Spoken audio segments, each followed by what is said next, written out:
Good morning, everybody. How's everybody doing this morning? As my voice is trying to go on strike, but I persist. Merlin isn't with me this morning because he has some personal real-life stuff to deal with, as we all do, and that comes first, and that is very important. Yeah, it has a lot of views. We will get that. And I have a new person in my live chat this morning, Race J. Welcome, Race, and as I type to you, I will now say it out loud. Pull up a chair, your favorite morning brew, and I hope you enjoy the show. And I hope you stick around for a while and come back again. So I have a morning to a Race J, a good morning to a Mezzo Dragon, and a good afternoon to a Tailed Feature so far. Yeah, there's a lot of stuff that went on between yesterday and today. Yesterday was a mess. Yesterday I had to get saved by somebody to help audio issues because I was about to pull my hair out. Because this old woman keeps trying to figure out stuff that she has no clue how to use. And she finally figured out how to use it with a lot of help from another friend of hers. So we've got all that stuff straightened out. Mine is Diet Peach. So as I usually start the show with the tweets, let's get into the tweets. The first one is a Medal of Honor recipient. The Department of Defense does these every Monday. However, these don't come out until after the show is done, so I usually wind up doing it on Tuesday. This U.S. Army soldier crossed a desert to defeat Axis troops during World War II, earning him the Medal of Honor. So I like to, give props to our troops because, our military is what fights to keep the freedoms that we have in this country. So I always give a nod and my little form of a salute. It says this blog is a part of a weekly series called Medal of Honor Monday, which will highlight one of the 3,500 Medal of Honor recipients who have earned the U.S. military's highest Medal for Valor. By this time of the year, 1944, World War II was raging across several continents, including North Africa, where American troops had landed months before to help the Allies fight off Italy's Hitler-backed forces that had invaded the region early in the war. Since today is April 9th, we thought we'd highlight a man who earned this Medal of Honor on this day 75 years ago during that campaign. Robert D. Booker was your average 21-year-old from Callaway, Nebraska, when he joined the Army in 1942. Less than a year later, he was a private serving with the 133rd Infantry Regiment, 34th Infantry Division in Tunisia, as part of Operation Torch to push back the Axis powers in the region. On April 9th, 1943, Booker was heavily involved in the fight with the enemy near Fondouk, Tunisia. Despite the target of 2 enemy machine guns and several mortars, he chose to run across 200 yards of open desert to get to a point where he could fire back. Even though he was wounded during his run, he used his machine gun to take out one of the enemy machine guns trained on him. As he started to fire at the second, he was hit again, this time fatally. Before he died, he used his remaining strength to encourage his fellow squad members to continue firing as he directed them. About a month after his death, American troops successfully forced the surrender of Axis troops in Tunisia, ending the campaign in North Africa. For his self-sacrifice and courage, Booker's family received the Medal of Honor on his behalf on April 25th, 1944. The 22-year-old was buried at Rose Hill Cemetery in his hometown. Years later, he was honored again when Metropolitan Community College, Fort Omaha campus, named the Booker Building after him. So there's a little bit of history along with the Medal of Honor recipient. Now here's something that's sure to make a couple of people in the U.S. upset. Justice Department. 2 Tennessee healthcare executives charged for role in $4.6 million Medicare kickback scheme. So we're going to read that. Here we go. All right. 2 Tennessee healthcare executives were charged in an indictment unsealed today for their alleged participation in a $4.6 million Medicare kickback scheme involving durable medical equipment. Acting Assistant Attorney General P. Cronin of the Justice Department's Criminal Division, U.S. Attorney Don Cochran of the Middle District of Tennessee, Special Agent in Charge Derek Jackson of the U.S. Department of Health and Human Services Office, Inspector General's, boy, these titles are very long, Atlanta region. Yeah, Special Agent in Charge John F. Kinn of the U.S. Department of Defense Criminal Investigative Services Southeast Field Office. They need to shorten these titles, seriously. And Director Mark Gwynn of the Tennessee Bureau of Investigation Medicaid Fraud Control Unit made the announcement. Oh, Oh, morning, goddess. Bree, how you doing this morning? Ugh, the medical industry is so corrupt thanks to government interference. Yes, I have to agree. John Davis, 40, of Brentwood, Tennessee, and Brenda Montgomery, 69, of Camden, Tennessee, were each charged with one-count conspiracy to defraud the United States and to pay and receive health care kickbacks, and 7 counts of paying and receiving health care kickbacks. Davis is the former CEO of Comprehensive Plan Specialists, a large multi-state pain management company. Montgomery is the owner, founder, and CEO of CCC Medical Incorporated, a DME company with 5 locations in Tennessee and headquartered in Camden. Davis and Montgomery were arrested this morning and appeared this afternoon before U.S. Magistrate Judge Alistair E. Newbern of the Middle District of Tennessee. Morning, Neilk.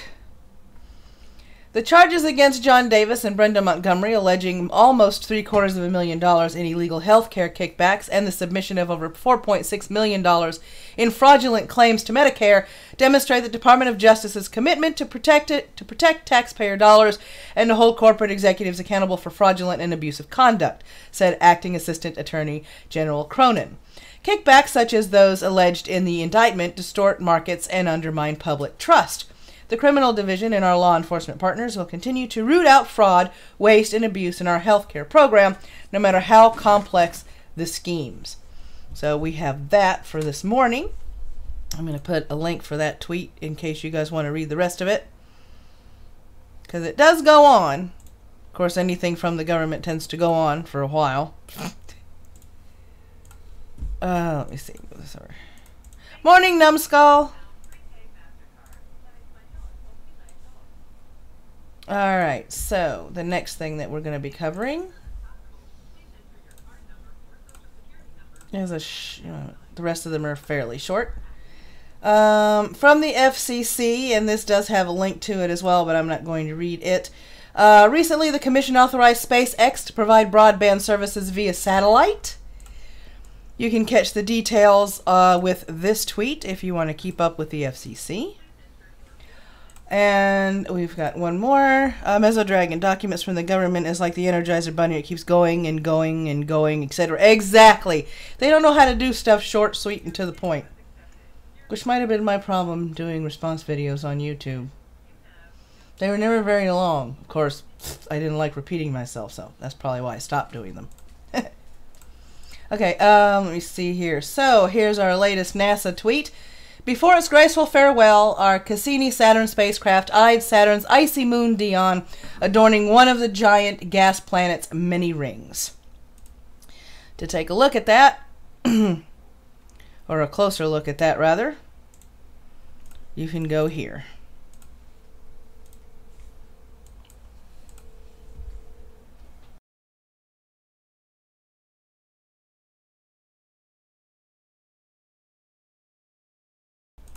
Alright, let's see what we've got. What else we've got. Okay, so, yep, the VP retweeted something from Nikki Haley. Well said, AMB, Nikki Haley. We condemn the chemical attack on civilians in Syria in the strongest possible terms. The world is watching. The international community must act. The Assad regime must end its barbaric behavior. As POTUS said earlier, it can't be allowed to happen. So that's still going on. And I do believe they should pursue the Syria thing, because that's, I mean, he keeps getting away with it. And this started back when, you know, Obama drew his laughable line in the sand that people kept crossing over.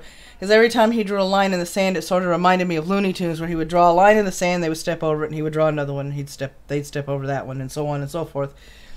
It was just ineffectual. Of course, then again, so was Obama. He was ineffectual at things he was supposed to be effective on, and ineffectual with stuff that... Ugh, he was a mess. Okay. And our Department of Interior tweet, this is what Yosemite National Park looks like this weekend, thanks to employees who work to protect Yosemite during the floods. So those are a couple of pretty pics. It only ends with someone falling off a cliff. Exactly. Exactly. Lulz, Obama foreign policy made the world a more dangerous place to live, but then idiots keep putting liberals in power, allowing them to break things, so conservatives have to come back in and fix them. Yes, I agree. Bree. I agree completely. It's just, everything's become a mess. I mean, it's been a mess for a while. Because let's face it, if you want to be realistic about it, our government's been corrupt for a while. You have to be either naive or blind or elect to turn a blind eye to all the corruption and everything that's going on in our government. Because it's never really been... There's very few times I would venture to say that it actually worked for us. I believe it works against us more than it works for us nowadays. But we'll see what happens with this current administration. Alright, on to the next, shall we?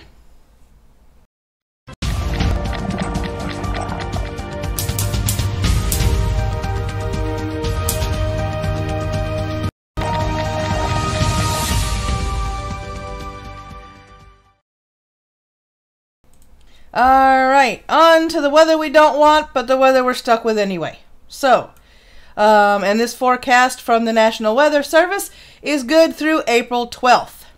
Rain expected for Florida and the western U.S. and relatively uneventful from the desert southwest to the east coast. A slow-moving cold front crossing the Florida peninsula will lead to unsettled weather across much of the state on Tuesday. The best prospects for heavy rain will be over the northern Florida peninsula, where multiple rounds of heavy showers and storms could result in 1 to locally 3 inches of rainfall by Wednesday, followed by improving weather. A few strong thunderstorms will also be possible over this region on Tuesday. Please don't say cold or snow. I know, right? More rain is forecast to reach the west coast from San Francisco and points northward on Tuesday as a Pacific cold front approaches the region. Oh, Lord. With snow only for the highest mountain locations. Another round of rainfall is likely by Wednesday as the second storm system begins affecting the area. There should also be more snow for the mountainous areas compared to the first system. Valley rain and mountain snow showers are also expected for interior portions of the Great Basin and Northern Rockies. I know, I said cold. I can't help it. I gotta read what the Weather Service has on here. Much of the south-central U.S. should dry out through midweek as a cold Canadian surface high settles southward and provides more below normal temperatures for this time of year, and a moderating trend commences later in the week. The opposite will hold true for the desert southwest, with highs well into the 90s and perhaps close to 100 degrees for Tuesday and Wednesday. The southwest needs to share their warm weather. Ow. Tailed feature. You can probably guess what the weather's like here right now. Rainy, drizzly, and cold. You do live in Scotland, I think. Just a guess. Afternoon, Hunley. Alright, and this is the map for our fair United States this morning. And yes, the southeast half of Georgia as well as all of Florida can expect rain and thunderstorms. We have wintry mixes over the Midwest here and over in New England. And as well as over here on the northwest side over here. I forgot windy, but yeah, what? Did they not get the fucking memo that winter is over? No, I didn't. Somebody needs to shoot the groundhog. Seriously. Killing that fucking groundhog. Frickin' Poscatani Phil. And you see, it's still trying to rain in Northern California, but not Southern California, which means most of us are going to hear the lament from Southern California going, we're in a drought, you know. Oh, yeah. You're in a drought and everything, but... and you're in a drought today. Tomorrow you'll be complaining about the mudslides. Yeah. Phil, you're fired, Race J. Exactly. Yeah. All right, and here is the temperature map. That is good till the 12th. So we have the warmest parts are the southern part of Florida and over here in the southwest. And the rest of us are warm, 60s to 80s, and then it gets colder as we push further north. So that is the temperature map for this morning, which is good till the 12th, I would suspect, unless the patterns change, as they often do. Because you can only guess at the weather, and then when it changes, I'm sure there are meteorologists out there going, well, damn. Alright, let me see here. Whoop. Wrong one. There we go. Blink. Alright, so first story of the morning. Alright. Facebook handed out contributions to 85% of House Committee ahead of Zuckerberg questioning. Yep. Reading that one right. So he tried to buy something. It seems that way. Mm-hmm. Bribery. It seems that way. From nearly 87 million users having their privacy breached to foreign ad campaigns using platform to allegedly divide America, Facebook has been making plenty of negative headlines as of late.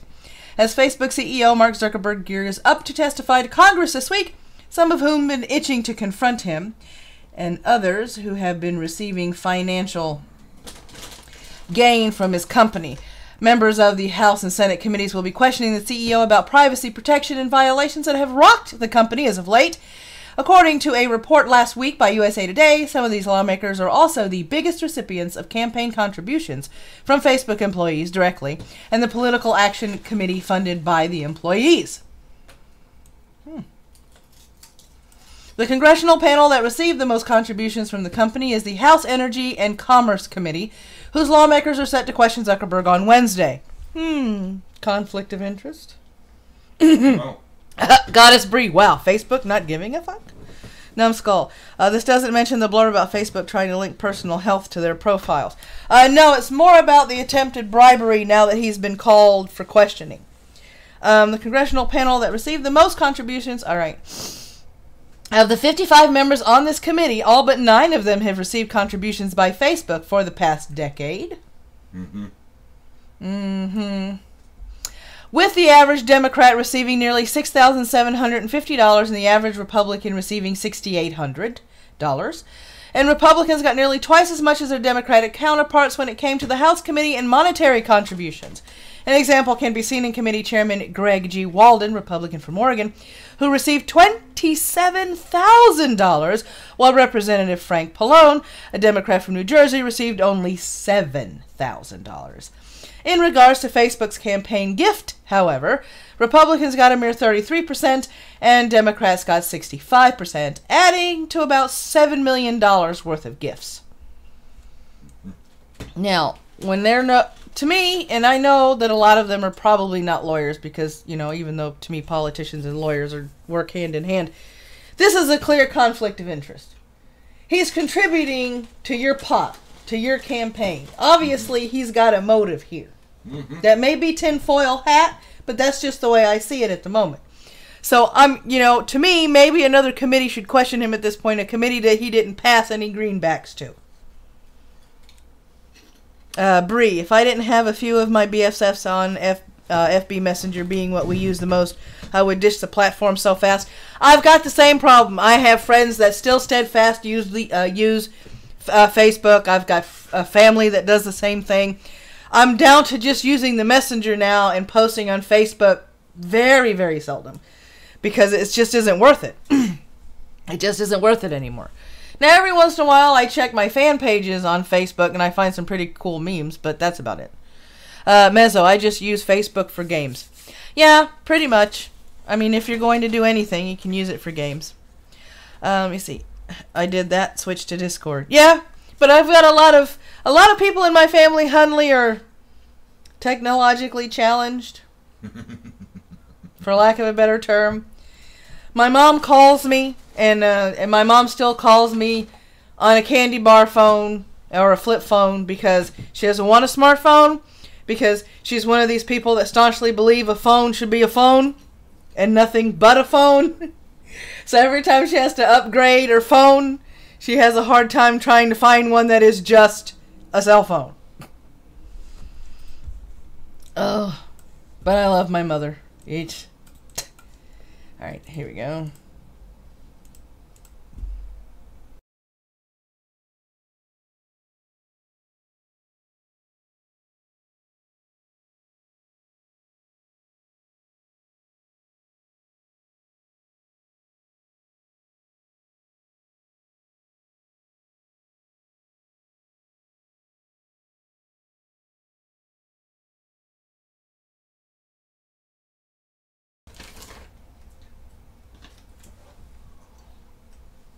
Okay, so we've got this. That leads us into this story this morning, which some people may be happy about and others not so much, but here we go. Marijuana linked to unbearable sickness across U.S. as use grows following legalization. Who didn't see this one coming? That video clip was the best. Brie, I still find it funny when Twitter kept trying to deny shadow banning to Ted Cruz's face. Yeah, I know. They do all this stuff and they don't realize that inevitably it's going to land them in trouble. By the time Thomas Hodorowski made the connection between his marijuana habit and the bouts of pain and vomiting that left him incapacitated every few weeks. He had been to the emergency room dozens of times, tried anti-nausea drugs, anti-anxiety medications, and antidepressants, endured an upper body endoscopy procedure and 2 colonoscopies seen by a psychiatrist, and had his appendix and gallbladder removed. The only way to get relief for the nausea and pain was to take a hot shower. He often stayed in the shower for hours at a time. When the hot water ran out, the pain was unbearable, like somebody was wringing my stomach out like a washcloth, said Hodorowski, 28. It was nearly 10 years before a doctor finally convinced him that the diagnosis was cannabis hypermesis syndrome, a condition that causes cyclic vomiting in heavy marijuana users and can be cured by what? Quitting marijuana. Until recently, the syndrome was thought of to be uncommon or even rare, but as marijuana use has increased, emergency room physicians say they have seen a steady flow of patients with the telltale symptoms, especially in states where marijuana has been decriminalized and patients are more likely to divulge their drug use to physicians, are finding this a common occurrence. The authors of one study estimated that up to 2.7 million of the 8.3 million Americans known to smoke marijuana daily or near daily may suffer from at least occasional bouts of CHS. Hunley, Jesus, you just described me. Uh-oh. You might want to get checked out. Numbed Skull, yeah, stomach problem, right? I saw this or something like this month ago. Yeah, it does cause... Overuse of anything can cause medical problems. You're not supposed to sit here and binge on things that can alter your state. Excuse me. Yeah. Let them suffer. Yeah. We can go into the fact and everything that drugs like heroin have taken their place on the black market, so to speak, in street sales. So. Right. Hunley, an interesting... don't smoke it, because I can't bloody get it. I hate autocorrect. Yeah, autocorrect is a bane for everybody.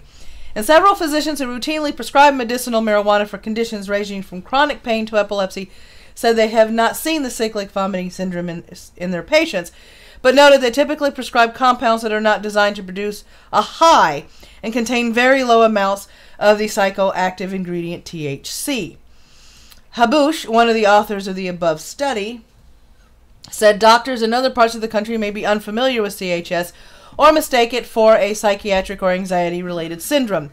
And even if they are aware of it, many regard it as rare, kind of funny disease. Replete with anecdotes of patients who spend hours in the shower, patients often arrive in the hospital severely dehydrated from the combination of hot showers and the inability to keep food or liquids down that can lead to acute kidney injury, said Habush. But since many patients develop the syndrome only after many years of smoking pot, they don't make the connection with their pot habit and have a hard time accepting the diagnosis. The good news is that CHS has a pretty simple cure: abstinence. The pain and vomiting episodes stop when patients quit smoking, experts say. If they start smoking again, they are likely to have a recurrence. Best I got was gabapentin. Yep, that's me. Well, I mean, it's just... It doesn't matter if it is a pharmaceutical-made drug or something that occurs in nature that you're taking to treat something. Anything in overabundance so as to cross the line of abusing the substance is going to give you illnesses, side effects, and things that, you don't, things your body can't cope with. Because...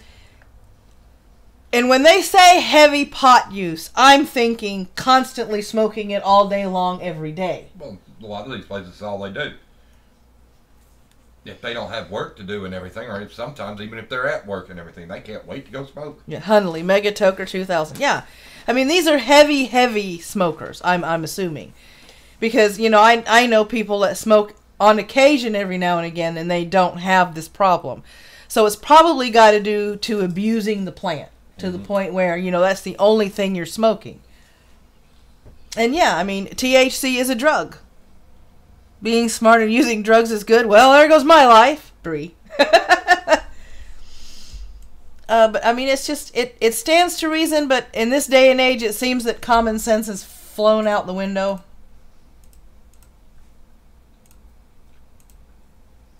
I don't have a picture for that, just a headline. Okay, so the last one. Yep, you're reading that headline, right?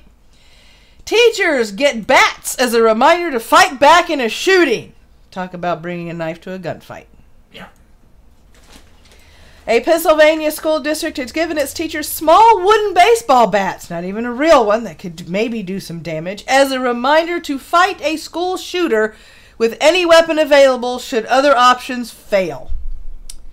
Superintendent of the Mill Creek Township School District says the 16-inch bats are primarily symbolic. Oh my God. But the district did want to have a consistent tool for all teachers should they need to fight the attacker. By what? Throwing it at them? Superintendent William Hall tells the Erie Times the district's revised school shooting response plan puts more emphasis on options other than hiding and waiting. The president of the local teachers union says he supports the move. The district outside of Erie also had added additional security measures at school entrances. Last month, another Pennsylvania district said it was arming teachers and students with buckets of rocks. Oh my God, these people have lost their mind.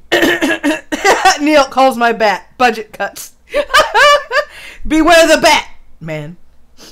Yeah, common sense. It is. I was like, okay, they're going to shoot up the school. What do we do? Let's throw our 16-inch bats at them. If that fails, I got a bucket of rocks over here. Right? About as stupid as a box of fucking rocks. It is. You know. Give the gym teacher a loaded fucking 45 and everything and just have him walk the halls. Why are you out of class? Boom! Go ahead, He punk. might have been dangerous. Make my millennia. This is stupid. 16-inch bats. I mean, for most of us that have been to baseball games, we know what these little bats look like. They're skinny as hell, and even if you throw it at somebody, you're not going to do much damage. Tail feature, give them grenades. You goddamn right. Let's do it right, Tail, and everything. Bring me over a god-honest, usable Scottish claymore. Let's give them something good. This is just ridiculous. Something that you can cleave a horse in half with one swing. But then in Florida, they're yelling at the sheriff that wants to train and arm teachers. I say arm teachers. Arm them. Arm them.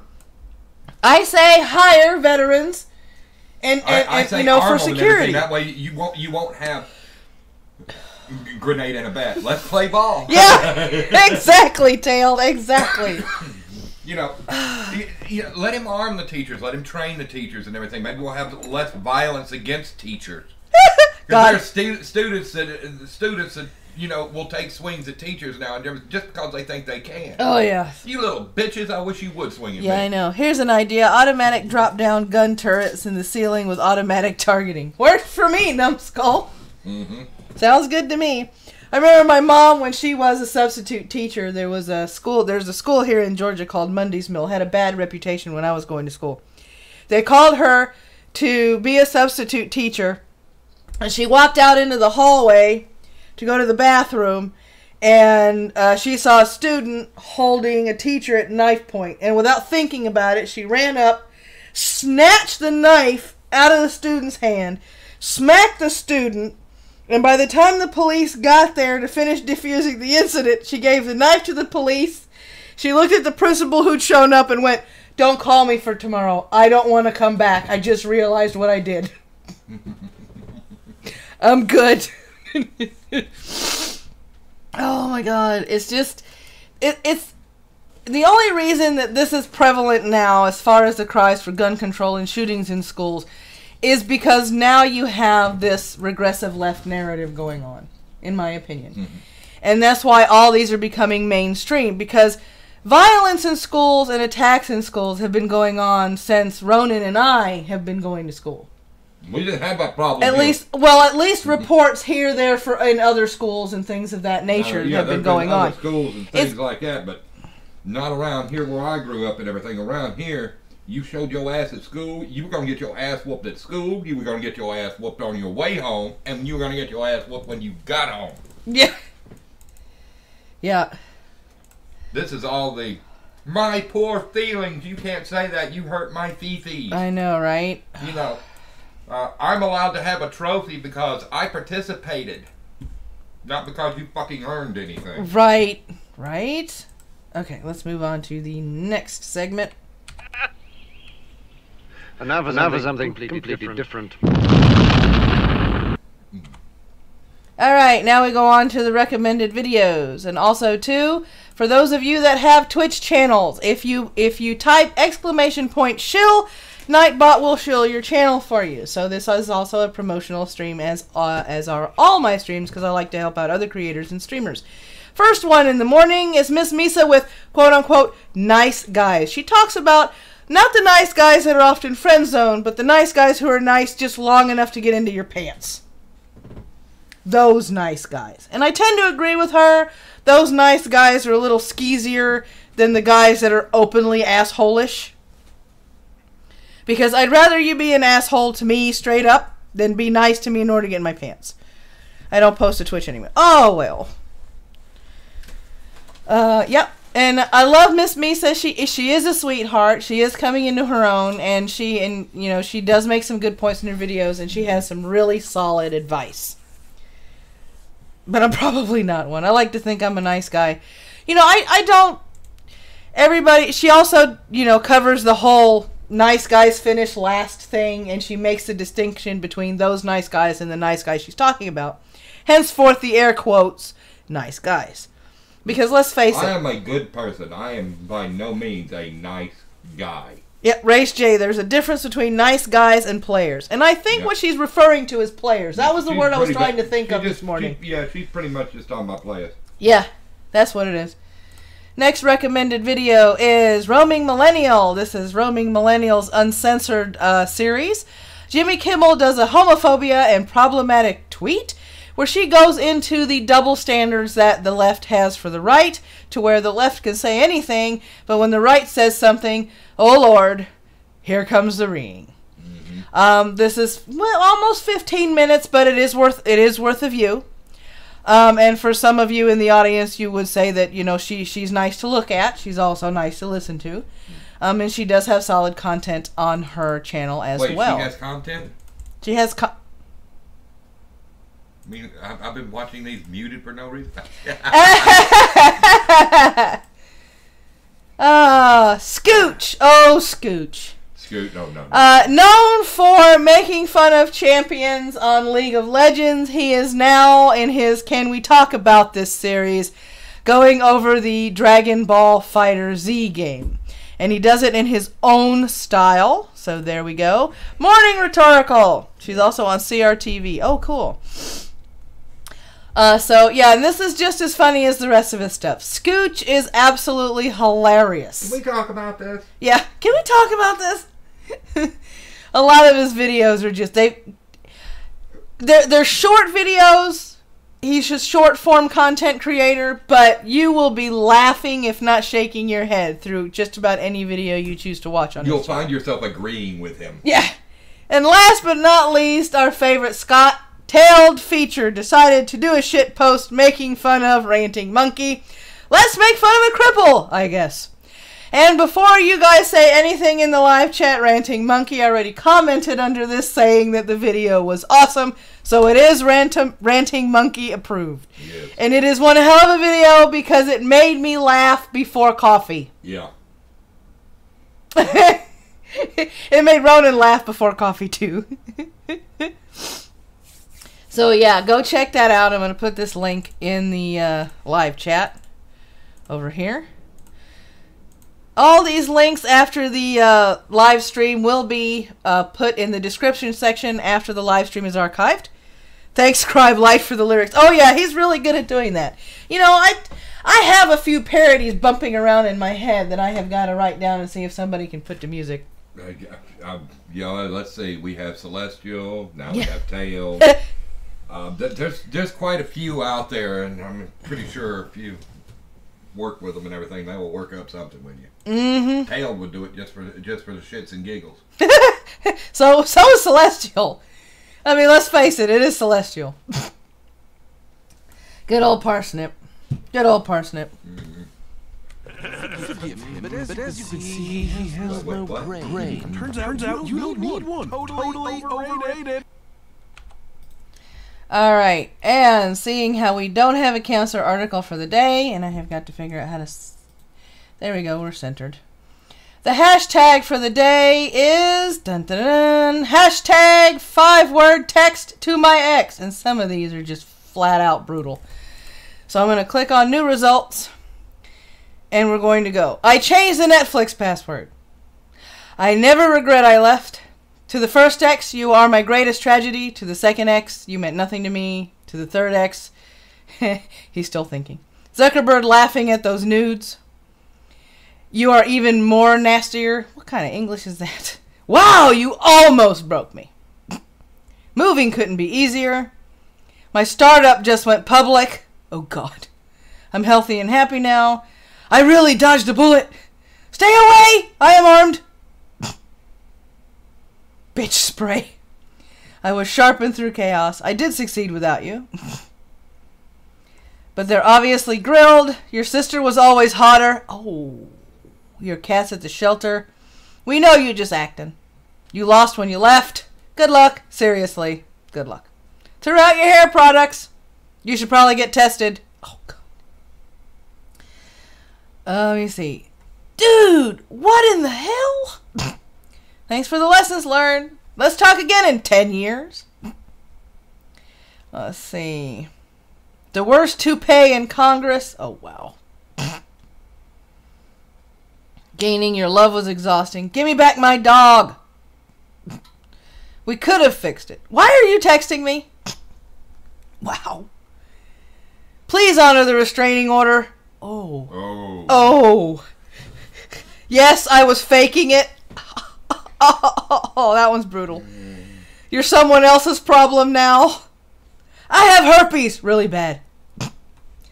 Put a ring on this. I had better masturbation sessions. Oh, God. Made the dog my beneficiary. Don't forget, I kept pics. You don't deserve 5 words. Got a new life. Who dis? No, I'm not on Twitter. You were my biggest regret. I lied. It was tiny. I see you have downgraded. Faked it every time. And Snapchat filters don't mask evil. So there is hashtag 5 words to my ex. My brain is slowly melting now. Right? I want to thank you for that. Oh, you're welcome. Where is my favorite sheepdog? He is away. It is. He's doing personal business today. He's helping his wife with something personal, and since he did not disclose what that was on the stream yesterday, I'm going to do him the honor and not disclose it today. But he is taking care of some personal issues today. He will be back tomorrow, however. So, the sheepdog will be back tomorrow. And for the Humble Bundles, Game Studies, 18 books, $400 value, pay what you want. Almost 7,000 sold. So as I come in here, we're going to scroll down, and we got pay 13 days, so this is new. Pay $1 or more to get Play Between Worlds, exploring online game culture, a casual revolution reinventing video games and their players.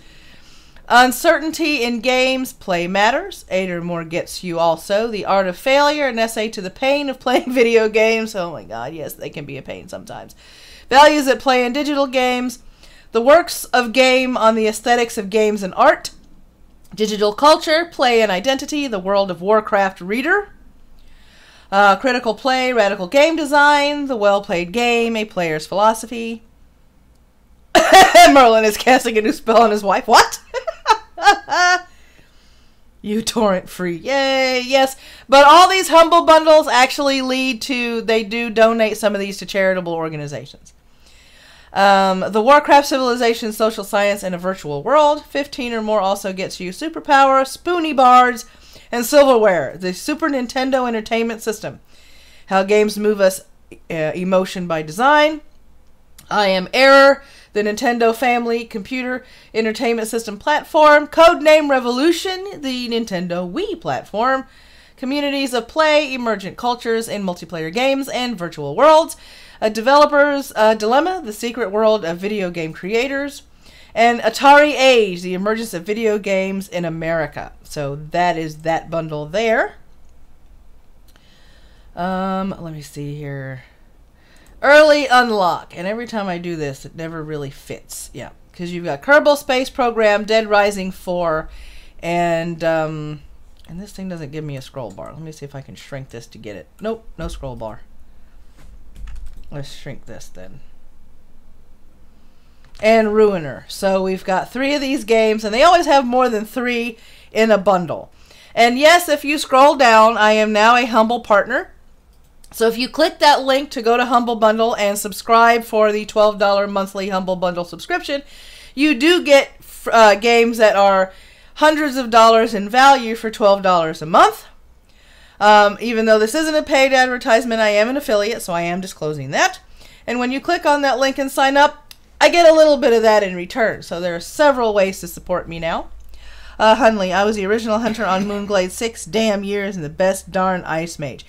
I still remember being in the arcade playing the Star Wars video game with the blue lights, with the blue lines that you had to fly down the middle of.